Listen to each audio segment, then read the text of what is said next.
ಪೂರ್ಣಾಂಕಗಳು ಚಿಹ್ನೆಗಳ ನಿಯಮಗಳು ಭಾಗ 2 ಇಂಟೀಜರ್ಸ್ ಸೈನ್ ರೂಲ್ಸ್ ಪಾರ್ಟ್ 2.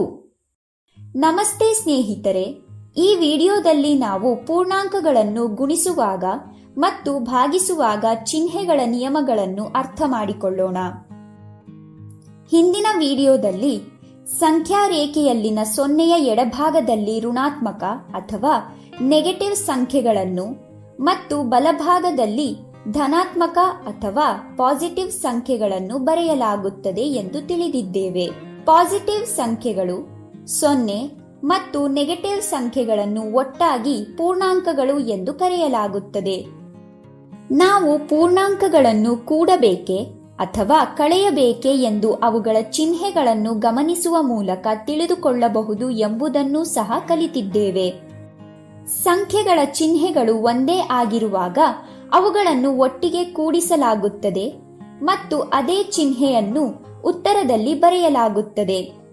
ಆದರೆ ಚಿಹ್ನೆಗಳು ವಿಭಿನ್ನವಾದಾಗ ಸಂಖ್ಯೆಗಳನ್ನು ಪರಸ್ಪರ ಕಳೆಯಲಾಗುತ್ತದೆ ಮತ್ತು ದೊಡ್ಡ ಸಂಖ್ಯೆಯ ಚಿಹ್ನೆಯನ್ನು ಉತ್ತರದಲ್ಲಿ ಬರೆಯಲಾಗುತ್ತದೆ.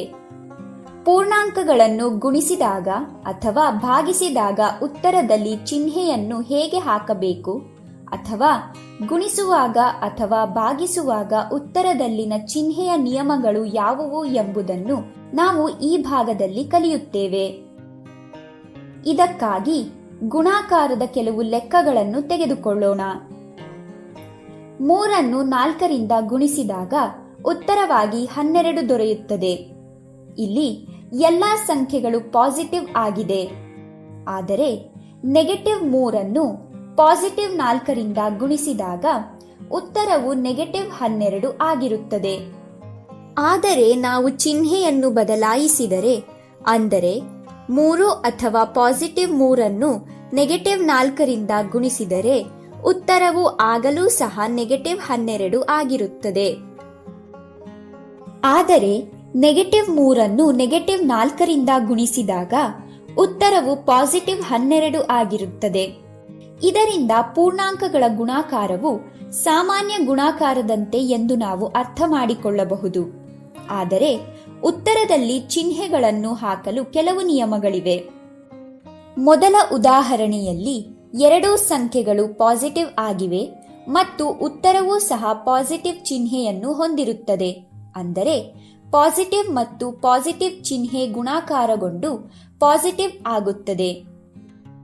ಆದರೆ ನೆಗೆಟಿವ್ ಮತ್ತು ಪಾಸಿಟಿವ್ ಅಥವಾ ಪಾಸಿಟಿವ್ ಮತ್ತು ನೆಗೆಟಿವ್ ಚಿಹ್ನೆಗಳನ್ನು ಗುಣಿಸಿದಾಗ ಉತ್ತರವು ನೆಗೆಟಿವ್ ಆಗಿರುತ್ತದೆ. ಗಮನಿಸಬೇಕಾದ ವಿಷಯವೆಂದರೆ ನೆಗೆಟಿವ್ ಮತ್ತು ನೆಗೆಟಿವ್ ಚಿಹ್ನೆಗಳನ್ನು ಗುಣಿಸಿದಾಗ ಉತ್ತರವು ಪಾಸಿಟಿವ್ ಆಗಿರುತ್ತದೆ. ನಾವು ಈ ನಿಯಮಗಳನ್ನು ಈ ಚಾರ್ಟ್ನ ಸಹಾಯದಿಂದ ನೆನಪಿಟ್ಟುಕೊಳ್ಳಬಹುದು. ಪಾಸಿಟಿವ್ ಮತ್ತು ಪಾಸಿಟಿವ್ ಗುಣಿಸಿದಾಗ ಉತ್ತರವು ಪಾಸಿಟಿವ್ ಆಗಿಯೇ ಉಳಿಯುತ್ತದೆ.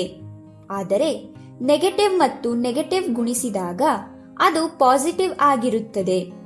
ಆದರೆ ನೆಗೆಟಿವ್ ಮತ್ತು ಪಾಸಿಟಿವ್ ಅನ್ನು ಪರಸ್ಪರ ಗುಣಿಸಿದಾಗ ಉತ್ತರವು ನೆಗೆಟಿವ್ ಚಿಹ್ನೆಯನ್ನು ಹೊಂದಿರುತ್ತದೆ. ಗುಣಾಕಾರದ ನಂತರ ಈಗ ಪೂರ್ಣಾಂಕಗಳಲ್ಲಿ ಭಾಗಾಕಾರವನ್ನು ನೋಡೋಣ. 12 3ರಿಂದ ಭಾಗಿಸಿದಾಗ ಉತ್ತರವು 4 ದೊರೆಯುತ್ತದೆ. ಈಗ ನಾವು ನೆಗೆಟಿವ್ 12 ಪಾಸಿಟಿವ್ 3ರಿಂದ ಭಾಗಿಸಿ ನೋಡೋಣ. ಇಲ್ಲಿ ಉತ್ತರದಲ್ಲಿ ನಮಗೆ ನೆಗೆಟಿವ್ 4 ದೊರೆಯುತ್ತದೆ. ಆದರೆ ಪಾಸಿಟಿವ್ 12 ನೆಗೆಟಿವ್ 3ರಿಂದ ಭಾಗಿಸಿದಾಗಲೂ ಉತ್ತರದಲ್ಲಿ ನಮಗೆ ನೆಗೆಟಿವ್ 4 ದೊರೆಯುತ್ತದೆ. ಆದರೆ ನಾವು ನೆಗೆಟಿವ್ 12 ನೆಗೆಟಿವ್ 3ರಿಂದ ಭಾಗಿಸಿದರೆ ಉತ್ತರವು ಪಾಸಿಟಿವ್ 4 ಆಗಿರುತ್ತದೆ. ಇದರ ಅರ್ಥವೇನೆಂದರೆ ಭಾಗಾಕಾರ ಪ್ರಶ್ನೆಗಳಲ್ಲಿಯ ಉತ್ತರವನ್ನು ಗುರುತಿಸುವ ನಿಯಮಗಳು ಗುಣಾಕಾರದಂತೆಯೇ ಇದೆ ಎಂದು. ಇಲ್ಲಿಯೂ ಸಹ ಪಾಸಿಟಿವ್ ಅನ್ನು ಪಾಸಿಟಿವ್ ಇಂದ ಭಾಗಿಸಿದರೆ ಉತ್ತರವು ಪಾಸಿಟಿವ್ ಆಗಿರುತ್ತದೆ. ನೆಗೆಟಿವ್ ಮತ್ತು ಪಾಸಿಟಿವ್ ಅಥವಾ ಪಾಸಿಟಿವ್ ಮತ್ತು ನೆಗೆಟಿವ್ ಚಿಹ್ನೆಗಳನ್ನು ಭಾಗಿಸಿದಾಗ ಅದು ನೆಗೆಟಿವ್ ಆಗಿರುತ್ತದೆ. ಮತ್ತು ಗುಣಾಕಾರದಂತೆಯೇ ಭಾಗಾಕಾರದಲ್ಲಿಯೂ ಸಹ ನೆಗೆಟಿವ್ ಮತ್ತು ನೆಗೆಟಿವ್ ಚಿಹ್ನೆಗಳನ್ನು ಭಾಗಿಸಿದಾಗ ಉತ್ತರವು ಪಾಸಿಟಿವ್ ಆಗಿರುತ್ತದೆ. ಇದರರ್ಥ ಉತ್ತರದಲ್ಲಿ ಚಿಹ್ನೆಗಳನ್ನು ಇರಿಸುವ ನಿಯಮಗಳು ಗುಣಾಕಾರ ಮತ್ತು ಭಾಗಾಕಾರ ಕ್ರಿಯೆಗಳೆರಡರಲ್ಲೂ ಒಂದೇ ಆಗಿರುತ್ತವೆ. ಗುಣಾಕಾರ ಮತ್ತು ಭಾಗಾಕಾರ ಎರಡರಲ್ಲೂ ಪಾಸಿಟಿವ್ ಮತ್ತು ಪಾಸಿಟಿವ್ ಉತ್ತರದಲ್ಲಿ ಪಾಸಿಟಿವ್ ಆಗಿ ಉಳಿಯುತ್ತದೆ. ಆದರೆ ನೆಗೆಟಿವ್ ಮತ್ತು ನೆಗೆಟಿವ್ ಪಾಸಿಟಿವ್ ಆಗುತ್ತದೆ. ಆದರೆ ನೆಗೆಟಿವ್ ಮತ್ತು ಪಾಸಿಟಿವ್ ಗುಣಿಸಿದಾಗ ಅಥವಾ ಭಾಗಿಸಿದಾಗ ಉತ್ತರವು ಯಾವಾಗಲೂ ನೆಗೆಟಿವ್ ಆಗಿರುತ್ತದೆ. ಒಂದೇ ಚಿಹ್ನೆಗಳನ್ನು ಗುಣಿಸಿದಾಗ ಅಥವಾ ಭಾಗಿಸಿದಾಗ ಉತ್ತರವು ಯಾವಾಗಲೂ ಪಾಸಿಟಿವ್ ಆಗಿರುತ್ತದೆ. ಆದರೆ ಬೇರೆ ಬೇರೆ ಚಿಹ್ನೆಗಳನ್ನು ಗುಣಿಸಿದಾಗ ಅಥವಾ ಭಾಗಿಸಿದಾಗ ಉತ್ತರವು ಯಾವಾಗಲೂ ನೆಗೆಟಿವ್ ಆಗಿರುತ್ತದೆ ಎಂದು ಸಹ ಇದನ್ನು ತಿಳಿಯಬಹುದು. ಈಗ ವಿಡಿಯೋವನ್ನು ನಿಲ್ಲಿಸಿ ಮತ್ತು ನೀಡಿರುವ ಪ್ರಶ್ನೆಗಳನ್ನು ಪರಿಹರಿಸಿ. ಪ್ರಶ್ನೆಗಳಿಗೆ ಸರಿಯಾದ ಉತ್ತರಗಳು. ನೀವು ಪ್ರಶ್ನೆಯನ್ನು ಸರಿಯಾಗಿ ಪರಿಹರಿಸಲು ಸಾಧ್ಯವಾಯಿತೆ? ಇಲ್ಲದಿದ್ದರೆ ಈ ವಿಡಿಯೋವನ್ನು ಮತ್ತೊಮ್ಮೆ ಎಚ್ಚರಿಕೆಯಿಂದ ನೋಡಿ.